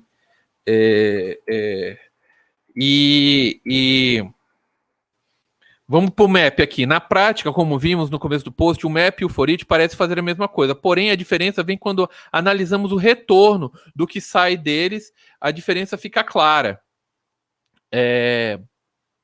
Enquanto o for each foi feito para ser uma alternativa ao loop for, o map foi feito para fazermos operação de transformação, alteração nos itens de um array. E ao final dessas operações ter uma lista nova, com a mesma quantidade de itens da lista base. Se fôssemos implementar o map, criaríamos... Tá, daí eu quero fazer uma transformação. Eu vou utilizar o map, tá? Então eu vou chamar o map aqui. O map, ele é composto por... também recebe uma função por parâmetro, né? Então vamos botar uma função anônima aqui, eu vou chamar o el de elemento, tá? Para eu ler cada elemento desse, vou dar um enter aqui para ficar organizado. Então ele vai percorrer cada doc. Eu podia botar aqui doc também, tá? que fica bem que é o documento que eu estou lendo, né? O doc, é o documento que eu estou lendo atualmente.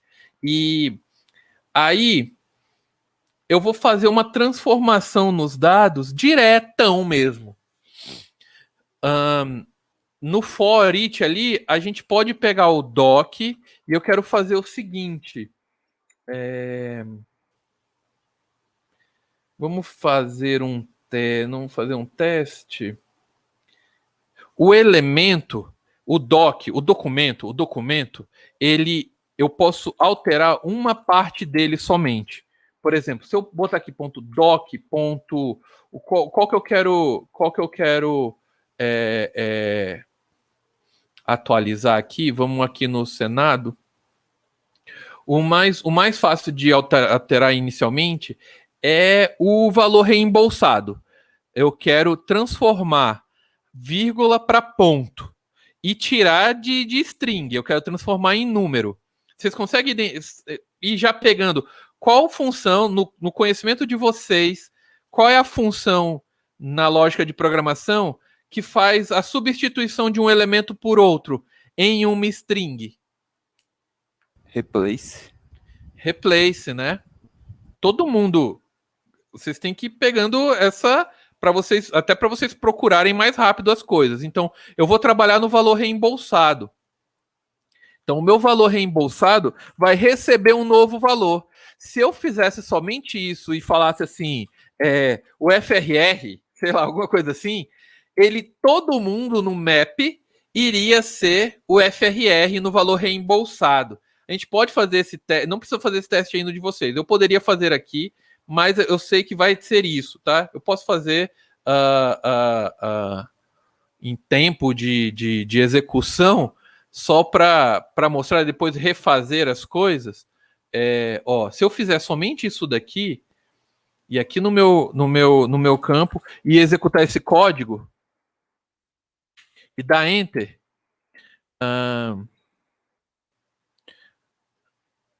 opa, não foi. Peraí. CLS. Ah, tá. Eu mapeei o meu. Peraí. Fazer isso e fazer o valor reembolsado FRR. Beleza, ele voltou os 20 primeiro, que era o que eu queria. Agora, se eu der o meu reembolso, aqui eu estou modificando o meu vetor que está na minha memória temporária, né? Não é a tabela temp de fato. É o meu vetor aqui. Se eu der só um reembolsos aqui, como a gente viu, ele retornou ainda um undefined. Vixe, porque eu não botei o retorno. É bom para a gente entender. Vamos fazer o seguinte. Aqui, modificar o meu map. Se eu der um return aqui, fazer ele está retornando todo ele está modificando o meu vetor aqui dentro e ele só está indo os 20 primeiros, que a gente vai corrigir isso também, mas agora o reembolsos, ele transformou tudo para o FRR, né?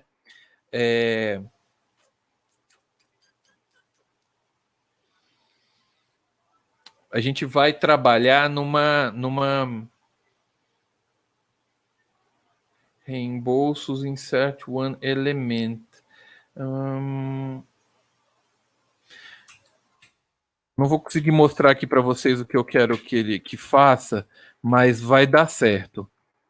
Não vamos precisar do return. O que eu quero falar é que ele, em tempo de execução, ele vai modificar esses dados para mim e vai inserir numa nova coleção, tá? E vai dar certo. Vai dar certo.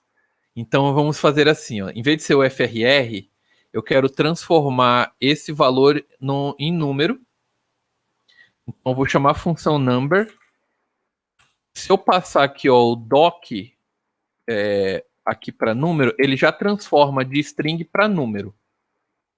Só que eu quero alterar, então, replace modificando o que é vírgula para ponto. Beleza? Função replace do JavaScript. Então esse é o primeiro estágio. Calma que vai dar certo. Agora, a segunda coisa que eu vou fazer é alterar a data criando um isodata, tá? Então eu poderia fazer simplesmente doc ponto, vamos pegar a data aqui, data, recebe new date, né? New date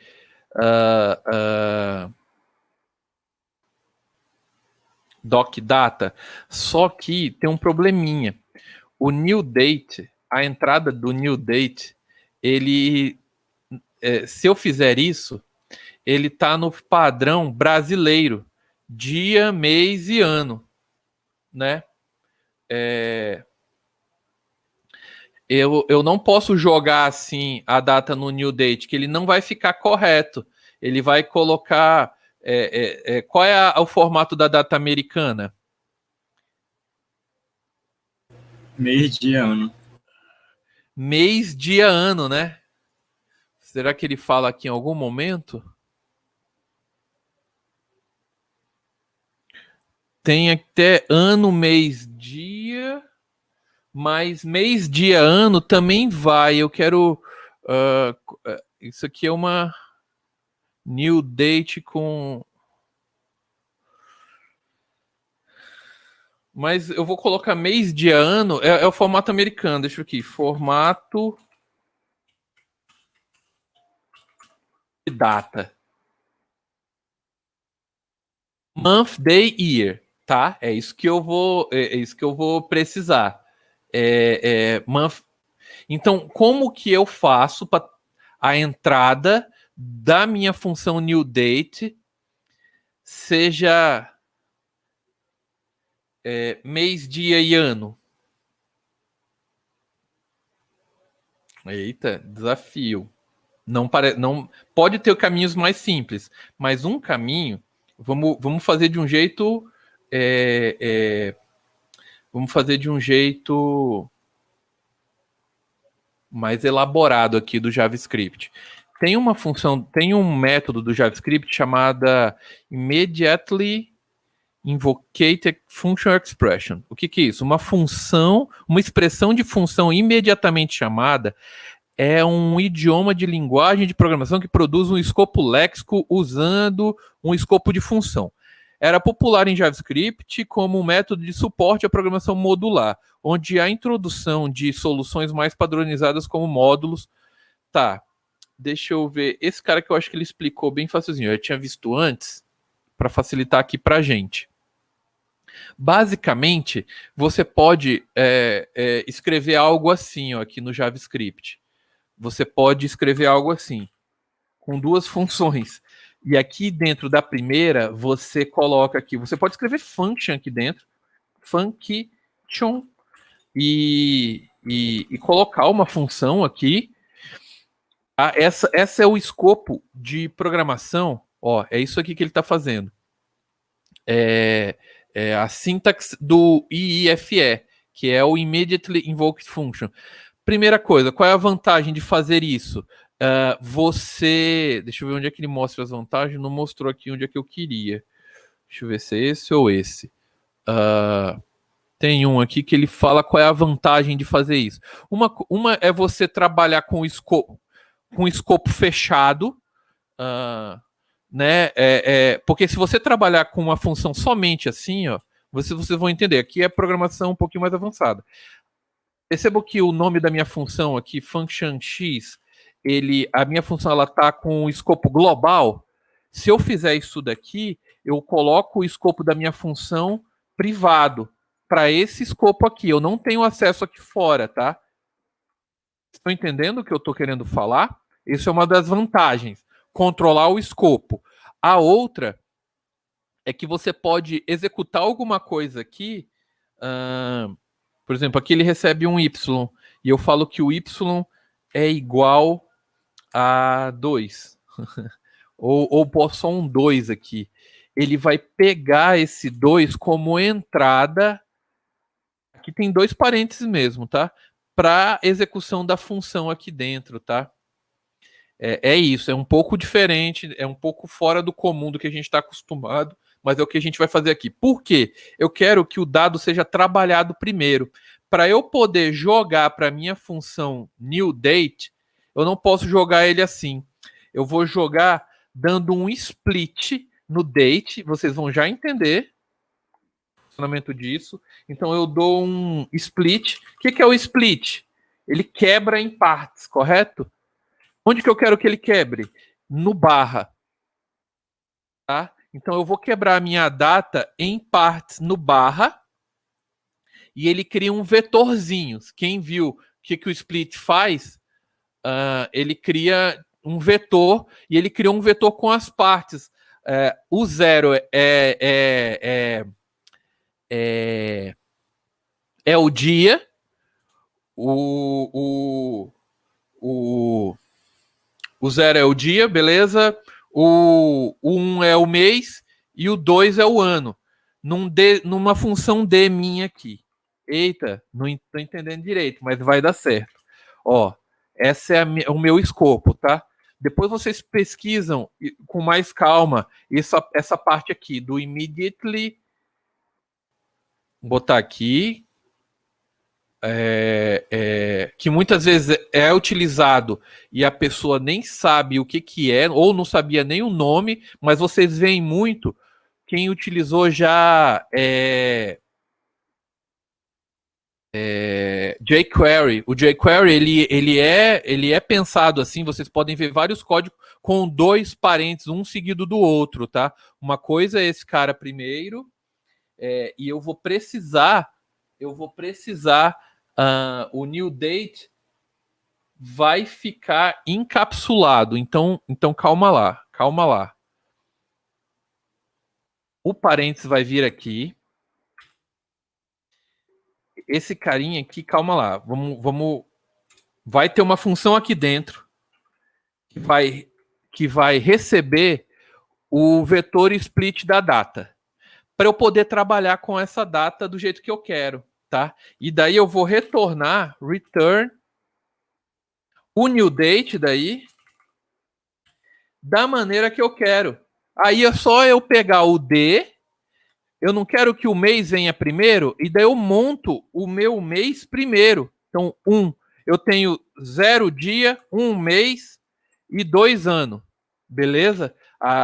Aí eu vou pegar o mês primeiro, concateno ele com uma barra nova aqui, mais dia. Tem outra maneira de fazer isso? Pode até que tenha, mas essa deu certo. Barra mais o ano, que é o 2. Eita, então eu fiz um split passando para esse escopo dessa função aqui. Esse carinha recebeu um vetor de D quebrado e retornou para esse cara um tipo de dado newDate, né? Com esse esquema aqui. Não é legal? Show de bola. Mas ainda não acabou. Eu ainda preciso fazer com que ele insira dentro de uma nova coleção. Reembolsos. Vou chamar de reembolsos. Aqui é a coleção, tá? Não é o meu vetor. Aqui é a coleção no meu banco de dados. Uma nova collection. Insert one. O que eu vou inserir? Esse doc que eu estou modificando.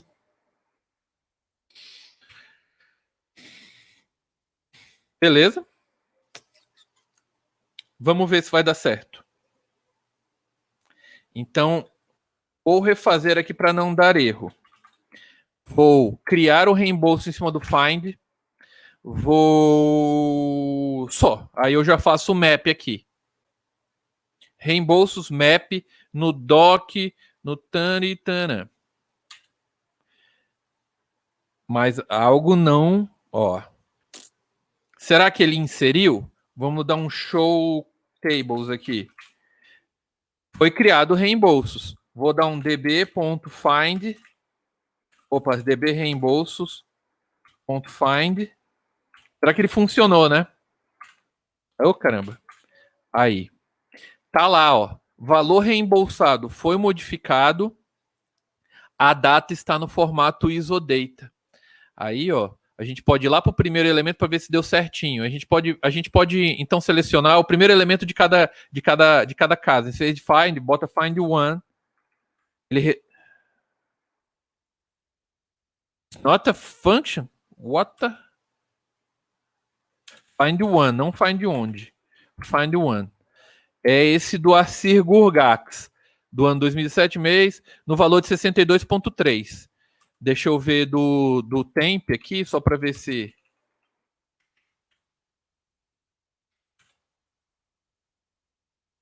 Ah lá, é o mesmo, só que tá do jeito string ainda, né? A data tá da maneira... Então funcionou, tá? Só que tem um problema. Se eu der aqui um reembolsos find count, ele só fez 20. E o temp, ele não fez para todos, então, né? Temp 42622. Então temos um problema. Qual é esse problema? Tem a ver com o cursor. Só que tem um jeito de consertar isso bem fácil, tá?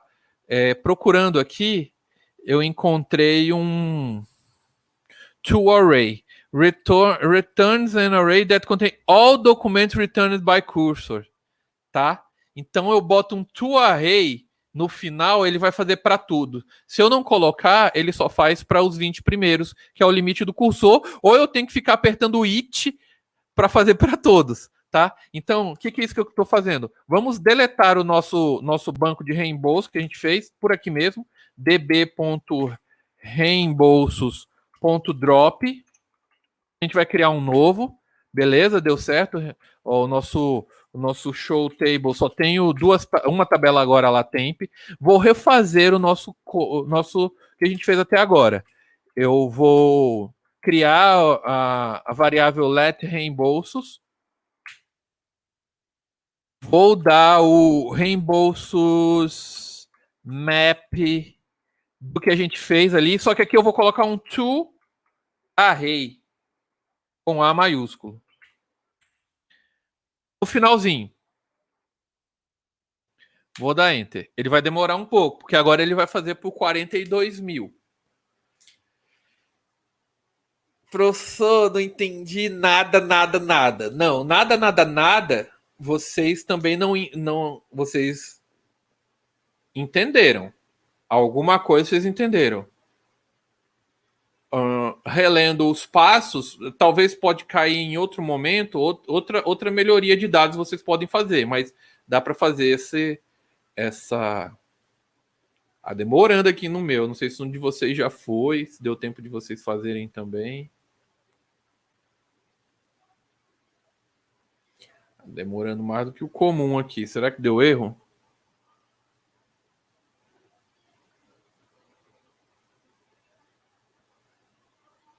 Vocês estão me ouvindo? Sim, professor. Eu pensei que tinha demorando. travado aqui meu computador. Aí, demorou, mas fez. Caramba, demorou muito aqui. Comprar um computador melhor aqui.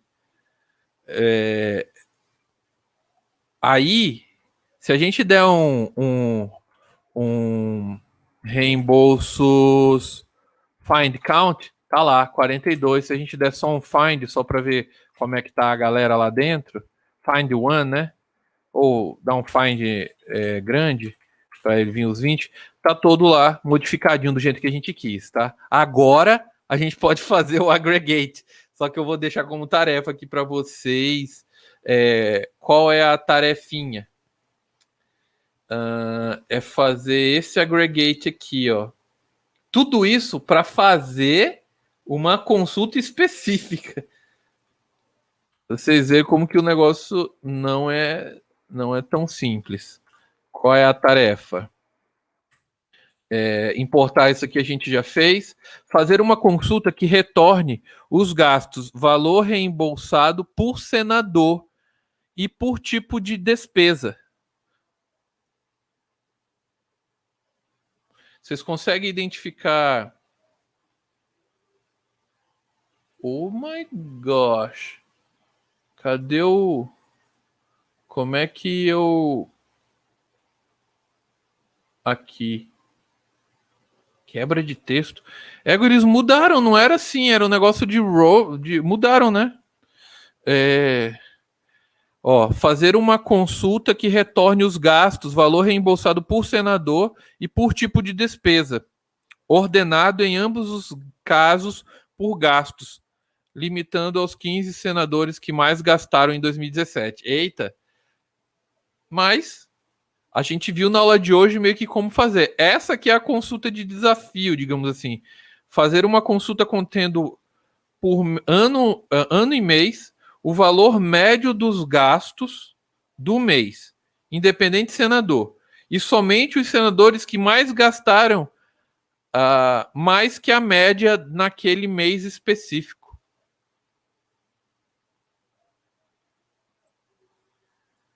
E aí? Vocês conseguem visualizar como fazer com group, com match? Essa 2 aí vai ser complicado. Essa Dá uma olhada 1 depois. Essa 1 é mais tranquila, né? Mas e essa 2? Então eu vou colocar lá no Siga para vocês fazerem e a gente volta na próxima aula respondendo, fazendo a resposta. Professor, Oi. quando eu executo aqui essa função ali, reembolsos.map, o treco simplesmente fecha sozinho. O treco fecha? Peraí. Deixa eu O senhor tem ver. como copiar e mandar no chat só para ver se eu não estou escrevendo alguma coisa errada? Tem sim. Deixa eu ver onde eu botei o Warhead, bem no finalzinho mesmo.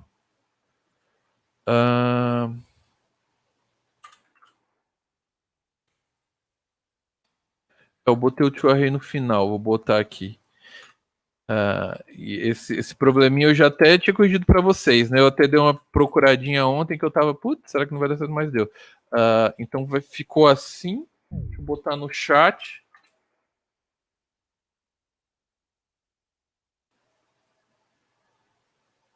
For Friends, põe um For Friends aqui que não precisa. Eu estava dando um erro que eu preciso sempre repetir o let, tá? Parece que ele perdia na memória o let. Aí ele não dava. Eu pegava, então quando for fazer o map, repete o let na mesma janela aberta. Aparentemente era isso, né? Talvez pode ser outra coisa, mas deu certo quando eu fiz assim. Eu fiz esses dois comandos um atrás do outro em seguida, tá? Dei esse let, dei esse daqui e inseri. Beleza? Então, vou copiar aqui lá para o Siga. Então, beleza, deixa eu pausar aqui que já está grande a aula aqui para a gravação.